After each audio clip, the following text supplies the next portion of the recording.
de acá de La Plata. ¿Qué tal? ¿Cómo están todos? Bien. Muy bien, muchas gracias por la invitación. Mucho gusto, Damián. ¿Cómo te va? Se ve que hace calor. ¿Estás con lindo clima en Córdoba? ¿Cómo estamos? Está medio nublado, pero Ah, acá en la casa hace calor, por suerte. bien. Acá hizo frío hoy. Arrancamos Sí. ayer y hoy con Sí, sí, frío sí. increíble en esta época, pero bueno, estamos con el cambio climático, Tal ¿será? cual, O empezó. algo, y mucha lluvia. Así que, también, bueno, te convocamos para hablar de geopolítica.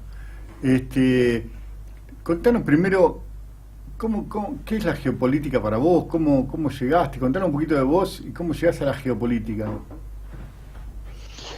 Mirá, yo me recibí en geopolítica especializada en conflictos y en América Latina, en París. Tuve la suerte de poder estudiar ahí. Bien, La, geo- la geopolítica La geopolítica tradicional era la distribución del poder político dentro de un territorio, ¿sí? Antiguamente, en el siglo pasado, se utilizaba mucho para definir estrategias de naciones frente a los conflictos y todo eso. Hoy en día la geopolítica es mucho más amplio. En realidad la geopolítica estudia las relaciones entre los distintos grupos de poderes dentro de un territorio determinado. muy bien. Este territorio determinado puede ser un pueblo, puede ser una empresa, puede ser una fábrica, puede ser un país, puede ser el mundo entero, depende en dónde el geopolitólogo ponga el zoom. Y donde uno pone el zoom, ahí empieza a estudiar los principales grupos de poder que interactúan dentro de ese territorio. Perfecto. También, nada, nosotros somos un programa variado, La Dimensión Desconocida se llama, así que imagínate por dónde vamos.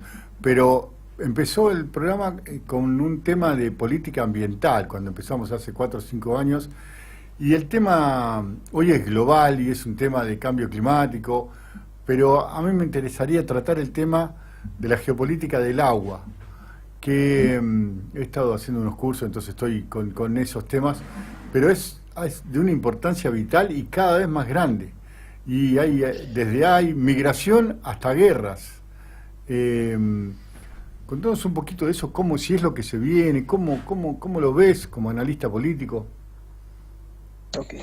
Sí, ni hablar, que es uno de los grandes temas del siglo XXI. Claro, Por algo ahora el agua a nivel geopolítico y a nivel de los analistas internacionales, como algunos saben, lo llaman el oro azul, claro. ¿no? ¿Por qué? Porque está en acentuada escasez, está distribuida de manera muy irregular en el planeta, está derrochada por falta de concientización en muchas sociedades, está contaminada de manera escandalosa, diría yo, en las Sí, últimas décadas.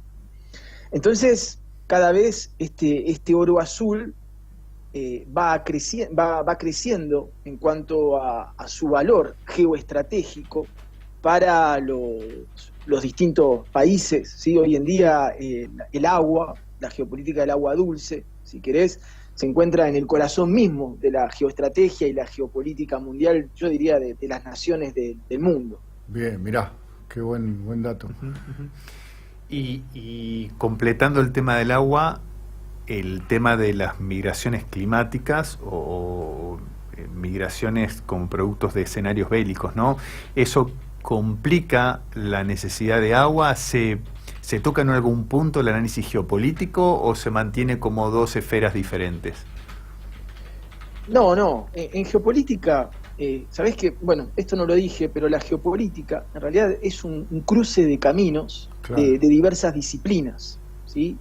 No es que uno estudia geopolítica, en realidad es como un cruce de caminos entre la sociología, la filosofía, las ciencias políticas, la geografía, hasta la filología también, yo he estudiado, historia antigua, todo es un cruce de caminos. Entonces, evidentemente el agua y las migraciones, ¿sí?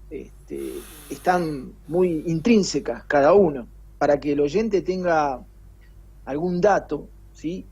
tiene que recordar que el 97,5% del planeta, del agua del planeta, es salada y por lo tanto no es utilizable para consumo humano, ¿sí? De ese 2,5, vamos a decir, de agua dulce que queda en el mundo, se calcula que el 1%, los científicos dicen entre el 1 y el 1,5% se encuentra congelado, podríamos decir por ahora, en los polos árticos, y en el polo antártico y en el polo ártico. De alguna manera, la mayoría de los científicos coinciden en decir que nos toca arreglarnos con el 1% del agua, y es ese 1% el que mantiene la vida sobre la Tierra. Para que la gente tenga una idea, ¿sí? Hace algunos años se hizo un foro, hay un foro anual que se llama el Foro del Agua. Es muy interesante porque tiran muchos datos, ¿sí? Y se calcula que más o menos por día mueren entre 7.500 y 10.000 individuos por el tema del agua.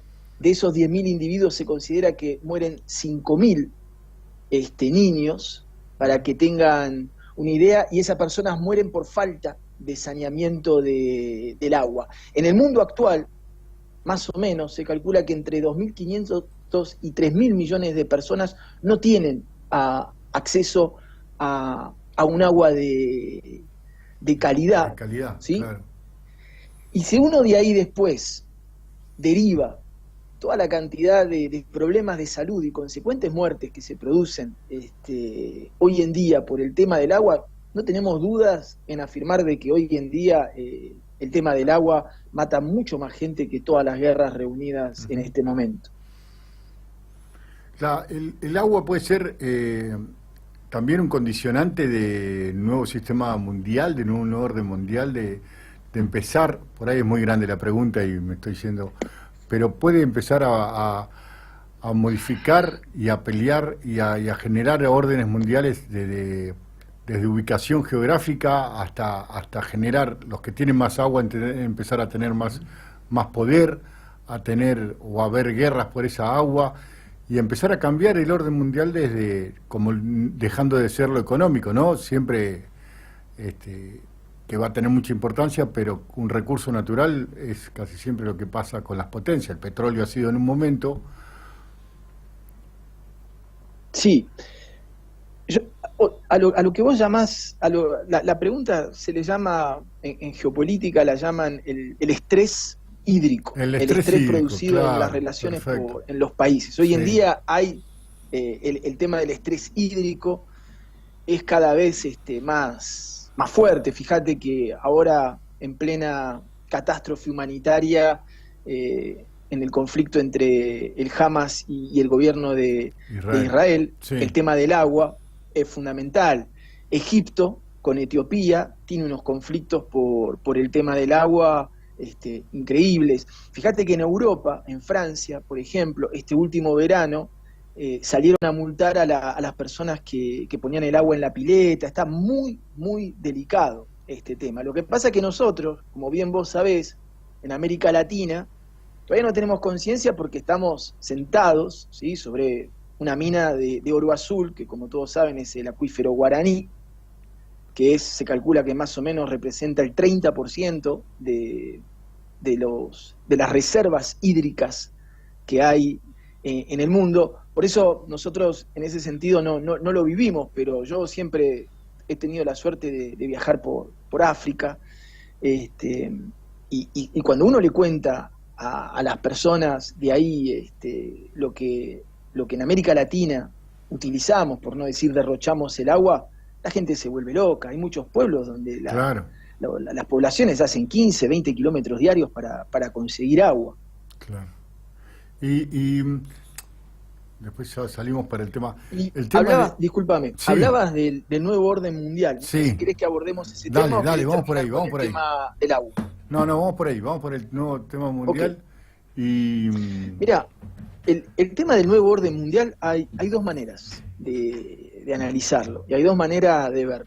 Por un lado, uno podría decir que sí, que efectivamente, poco a poco se está pasando, ¿sí?, al establecimiento de un nuevo orden mundial. ¿Por qué? Porque en el siglo XX vivíamos la era bipolar, ¿no? Esta era en donde el mundo estaba repartido a grandes rasgos entre Occidente y Rusia, por decirlo de alguna manera. Después, en el 89, cae el muro de Berlín, con ello cae todo lo que es el socialismo ortodoxo, y entramos en una fase unipolar con el reinado de la era Bush, como se le dice, donde sería el reinado de Estados Unidos como única potencia, superpotencia del mundo. Hoy en día, para algunos analistas, ¿sí?, nos encontramos en una transición. Por ahora, ¿sí?, Estados Unidos indiscutiblemente sigue siendo la superpotencia mundial, pero evidentemente, ¿sí?, aparece la sombra del gran dragón chino que está pidiendo pista. Entonces, uno en ese criterio uno podría decir que poco a poco el mundo se va encaminando hacia un nuevo orden mundial, que es un poco lo que está pasando, porque vos fijate esto que es muy interesante para entender la geopolítica mundial. Hoy en día vivimos en un mundo que está hipernuclearizado. ¿Qué quiere decir que el mundo está hipernuclearizado? Quiere decir que las potencias ya se han nuclearizado tanto que no se pueden enfrentar entre sí, ¿sí?, porque explota el planeta. Destruyan el planeta, claro. ¿Sí? Y entre las potencias serán muy ambiciosas, pero nadie quiere perder la Tierra, porque si no, ¿sobre qué va a reinar? Es la pregunta. Claro. Entonces, como las potencias no se pueden enfrentar, entramos en una nueva era en donde las guerras son económicas y legislativas. Claro. ¿Sí? Que es lo que pudimos ver, por ejemplo, que en Estados Unidos se está prohibiendo Huawei y que en China están prohibiendo algunas plataformas estadounidenses, etcétera. Pero bueno, de ese sentido uno podría decir, sí, efectivamente estamos yendo hacia un nuevo orden mundial, en donde tendremos, en vez de como teníamos antes, una tierra sostenida por dos polos, Rusia, Estados Unidos, o una tierra sostenida por un solo polo, podríamos decir que tenemos una tierra sostenida por varios polos, donde estaría Estados Unidos, China, Rusia, India, Europa, etcétera, ¿sí? Eso podría ser un tipo de análisis. Pero ahora está también otra óptica, ¿sí?, otra manera de analizar, y es donde nos preguntamos, ¿sí?, porque para saber si es un nuevo orden mundial, la pregunta que nos podríamos hacer es ¿quién gobierna el mundo? Eso es una pregunta interesante para... ¿Cuál es la definición de orden mundial? Está claro lo que decís, es buenísimo. ¿Cuál es la respuesta? ¿Cómo definimos quién manda el mundo? Exactamente, ¿sí? Yo cuando doy así, cuando hablo frente a chicos que están estudiando relaciones internacionales, que están estudiando geopolítica, yo siempre les digo que mi primer consejo que les doy es averigüen, investiguen por su cuenta quién gobierna el mundo. En el siglo, la respuesta, nadie puede tener una respuesta clara sobre este tema, pero lo bueno, como siempre, mirá, yo veo que ustedes son un programa donde también hablan de metafísica, de sabidurías ancestrales, y vos fíjate que en las sabidurías ancestrales, ¿sí?, el iniciado, o el que pretende iniciarse, avanza a través de preguntas, y no de las respuestas, porque cada respuesta trae una nueva pregunta. Entonces, ya preguntarse quién gobierna el mundo marca un comienzo, ¿sí?, de iniciación en el tema de la geopolítica mundial. Entonces, si uno tuviese que hablar en el siglo XX, por ahí en el siglo XIX, hubiese sido más fácil responder a esta pregunta, porque el papel de los estados nacionales era fuertísimo. Claro. ¿Sí? Podríamos decir que el mundo se repartía entre Gran Bretaña, Francia, Portugal, España, más atrás, si nos remontamos más atrás, el Imperio Romano, los te iba a decir, persas, los justo, griegos, claro. el Imperio cartaginés, eran los estados nacionales Claro. realmente los que dominaban el mundo. Pero, vos fijate esto, cuando uno pregunta quién gobierna el mundo, fíjate Perdón, que Damián, ahí entramos... una cosa, Decime. además era a través de la fuerza, no solo la parte económica, era a través de la fuerza y no, hoy es otro, el dominio viene por otro lado, me parece. Totalmente de acuerdo, y esto viene con lo que veníamos diciendo antes. Antes las potencias se podían enfrentar, Claro, ahora no se pueden claro, enfrentar directamente. Entonces claro. se produce un cambio. Entonces, hoy en día los estados nacionales, algunos, yo diría muy pocos, ¿sí? Podemos contar a Rusia, China y Estados Unidos, por supuesto, un poquito a Europa. Podemos decir que todavía esos están entre esa mesa grande, ¿sí? Que podemos imaginar que son los grandes decidores del mundo. Pero alrededor de esa mesa, de los que gobiernan el mundo, también tenemos que agregar a las corporaciones transnacionales, que tienen un papel muy importante en la configuración de la geopolítica. Podemos agregar a esa mesa seguramente las instituciones financieras internacionales. Podemos agregar algunas veces los movimientos sociales, los actores no estatales. Acordate antes del COVID que América Latina estaba incendiada y estaba completamente descontrolada con esos movimientos sociales. También, esto es muy importante también, y esto es una pregunta, ¿sí? ¿Qué rol tienen las sociedades secretas en el gobierno mundial? Todos conocemos o todos hemos leído sobre o hemos escuchado la palabra Illuminati, Sí. el Club Bilderberg, todo eso. Vos fijate que, sin ir más lejos, ¿Los masones en el siglo, todavía tienen o hay? ahí iba, ¿sí? Claro. Fíjate que el tema de la masonería, ¿sí? Que es una de las grandes sociedades secretas que ha tenido una influencia muy importante. Vos Muy fijate importante. que las revoluciones en América Latina, ¿sí? Son todas revoluciones masónicas, Claro. de alguna manera, ¿sí?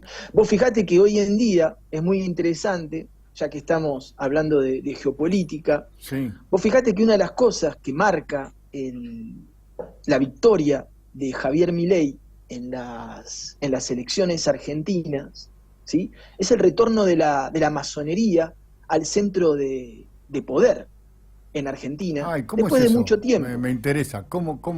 ¿Por qué decís que Milei es masón?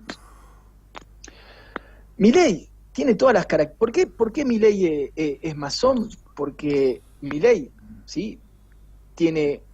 Pertenece a... Si vos te fijás y analizás las palabras de Milei y analizás el accionar de Milei, etcétera, es una persona con conocimientos cabalísticos. Sí, sí. Eso está clarísimo. Eso está ¿sí? claro. Sí. Y eso está claro, bien. Los orígenes, ¿sí? Es más, de hay la masonería, una anécdota de él que a través de dale. los números hizo letras y bueno, y armó, no me acuerdo qué era, pero presidente, creo, algo así, como que lo hizo a través del Kabbalah. Sí, exactamente. Y la masonería en Argentina, ¿sí? Los grandes cabalistas en Argentina, la mayoría está dentro de la masonería, porque para los oyentes que no lo saben, y acá no estoy haciendo juicio de valor. No, ¿sí? no, Yo tengo está claro. muchísimos años de estudios de Cábala, muchísimos años Mirá. de estudios de Cábala, y vos fijate que para ser masón necesitas obligatoriamente tener conocimientos cabalísticos, porque dentro Sí. de las logias masónicas, ¿sí? Lo único que se ve son conocimientos cabalísticos, letras Lo que hebreas. desde gran afuera le arquitecto dicen el que mago, representa- ¿no? Lo que de afuera le dicen magia, mago, adentro de la masonería tiene otro nombre y no es. Además, se enojan cuando le decís, pero es por ese lado. Sí, cuando hablamos de masonería, hablamos de una especie de arcontes, si querés. ¿Qué son los arcontes? Los arcontes en la metafísica y también en la geopolítica son los grandes grupos de poder que controlan el mundo, ¿sí? ¿Cuáles son los arcontes que dominan el mundo? China, Rusia, Estados Unidos. Tenemos, por ejemplo, los lobbies existentes son grandes arcontes de la geopolítica, ¿sí? El lobby de los agroquímicos, donde están incluidos las farmacéuticos, son uno de los grandes decididores del mundo. El lobby del narcotráfico es uno de los lobbies más poderosos. El lobby armamentístico es uno de los lobbies más poderosos. El lobby del sistema financiero, ¿sí? El lobby militar, etcétera, son los grandes lobbies. Y dentro de esos grandes lobbies, ¿sí? También está el arconte o el lobby, es lo mismo, que es el lobby del sionismo financiero o del sionismo corto. Sí, claro. ¿Sí? Sí, sí. Indudablemente, vos fijate que hay un eje que está trazado entre Donald Trump, atraviesa, Bolsonaro. Justo me salió esa idea, justo viste, cuando lo blanqueaste, eso se hace una trazabilidad entre Milei, Bolsonaro, Trump, la parte de Israel y el sionismo, claro. Es indiscutible. Y acá, o sea, cuando uno está, lo que hay que tener claro es cuando uno estudia geopolítica, sí, uno no analiza en términos de buenos y malos. No juzga, no estamos juzgando, estamos describiendo. No es juzgando. Claro.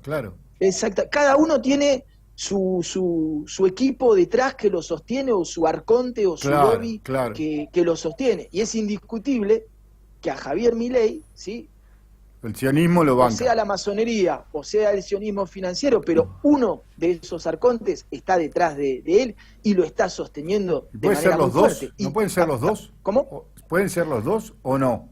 Seguramente sean los dos, porque es difícil separarlos, ¿sí? Porque podés tener muchos tipos que están dentro de la cábala, que están en la masonería y que están dentro del sionismo.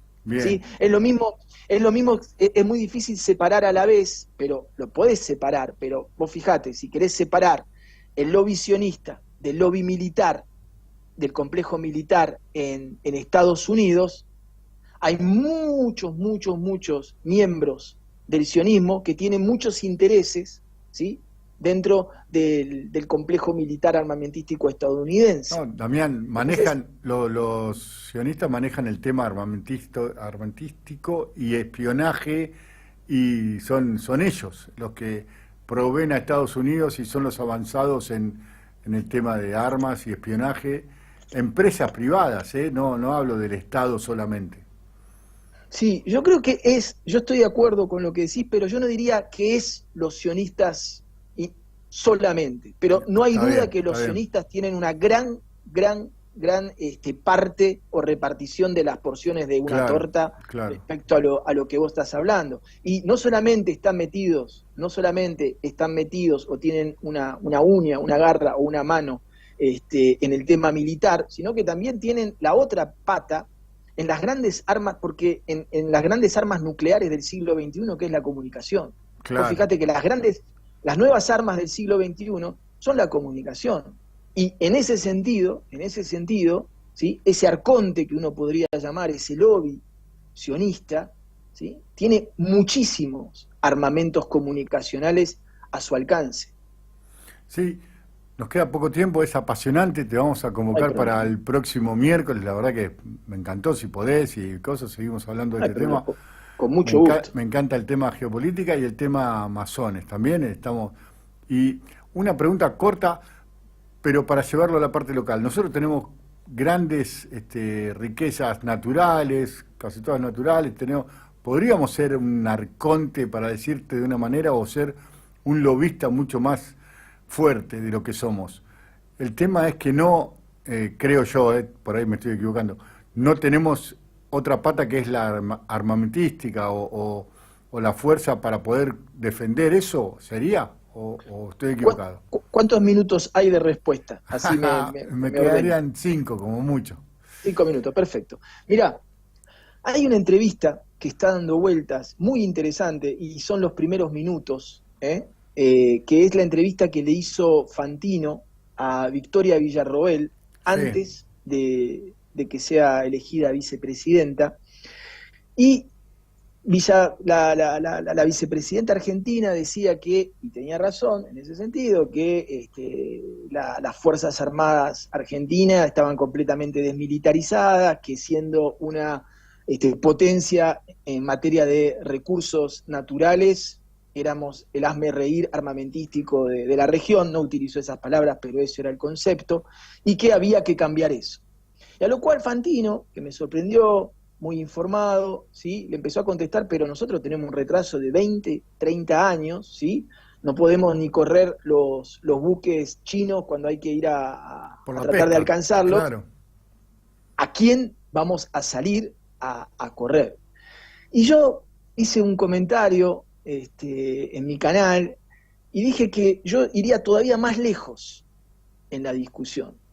¿Por qué? Porque yo diría lo siguiente: suponiendo, así, casi utópico, que nosotros alcanzáramos el nivel armamentístico de Brasil, que es la potencia militar de América Latina, un submarino nuclear.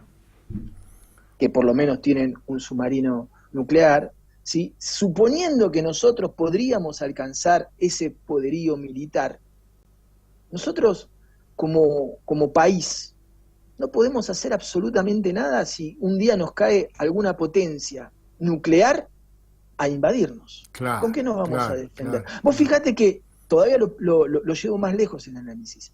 Si uno uniese todos los presupuestos militares de América Latina, si uno los junta, a ver muchachos, nos juntamos como en la época de la UNASUR o como en la época de la CELAC y dice, bueno, vamos a hacer una vaquita, vamos a juntar todos los presupuestos militares a ver cuánto juntamos. No juntamos ni siquiera el 5% del presupuesto global en armamento militar, que el 40-45% le corresponde a Estados Unidos, 20% a China y 10% a Rusia y otro 10%, 15% a Europa. Mirá. ¿Se entiende? Sí, sí. Entonces tenemos un grado de como continente, desmilitarización. Entonces, ¿a nosotros qué nos queda como opción? Es muy complicado. Por eso, porque estamos de acuerdo que uno dice, no, uno por ahí se tiene que armar por si a los chilenos se les ocurre invadirnos. Acá a los chilenos o los brasileros o nuestros países hermanos latinoamericanos, ¿sí?, jamás nos invadirían sin el consentimiento de alguna potencia. Claro. Entonces, la pregunta que nos tenemos que hacer es cómo vamos a hacer para defender nuestros recursos, ¿sí?, cuando seamos hipótesis de conflicto de alguna potencia. Ahí te hago una pregunta que elegir, y que me la respondas lo más cortito posible. Dale. Por lo que sé, tenemos capacidad nuclear para armar armas. Capacidad de conocimiento y capacidad también de las centrales nucleares y eso. Lo que pasa es que somos un país pacífico y nunca se ha... Pero por lo que sé, el tema es, la decisión no te la dejan tomar, obviamente, te siguen dominando y después también es un tema de cambio de paradigma porque somos otro país y otro lugar, y no sé si no estamos dominados somos un apéndice de Estados Unidos, un apéndice de China, ¿viste? Estamos manejados por ellos, ¿no? Que nunca nos dejarían tener algo nuclear. Hay un pacto entre las potencias nucleares. Esa que es la palabra, pacto. Los que estamos, ya está. Ya está. A partir de este momento, nadie más tiene bombas nucleares, salvo ahí Irán y Corea del Norte, que son no los se rebeldes, sabe todavía. Claro. Después tenemos a Israel. Israel es potencia nuclear, pero no oficial. ¿Sí? Esto es muy importante. Nunca estuvo reconocido, pero se sabe que tiene armamento nuclear. Pero sería imposible hoy en día, como tal está dispuesto el tablero geopolítico de hoy, pensar que algún país que no está nuclearizado oficialmente lo dejen nuclearizar. Sería... Hoy en día es imposible. ¿De que tenemos la capacidad o no? Vos. Argentina tiene mucha capacidad para nuclear civil.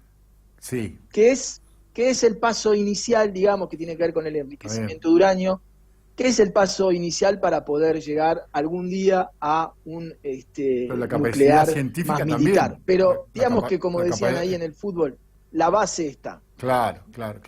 Bueno, Damián, impresionante, increíble, la verdad que me encantó charlar con vos.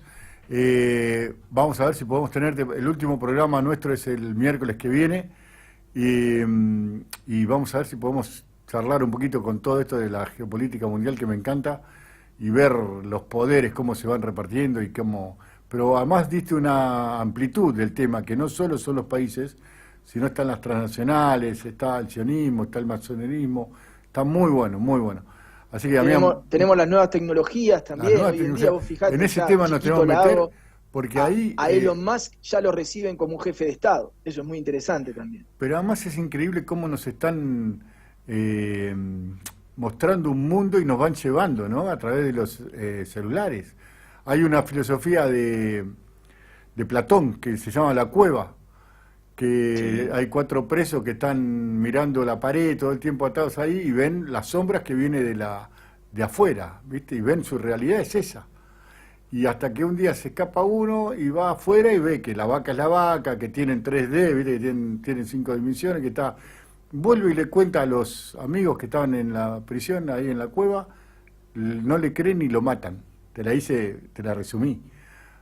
Pero la realidad que tenemos, la creemos tanto y nos guía tanto que no nos va a costar mucho salir de ahí y cada vez peor estamos metidos, ¿no? Y lo dijo Platón hace siglos.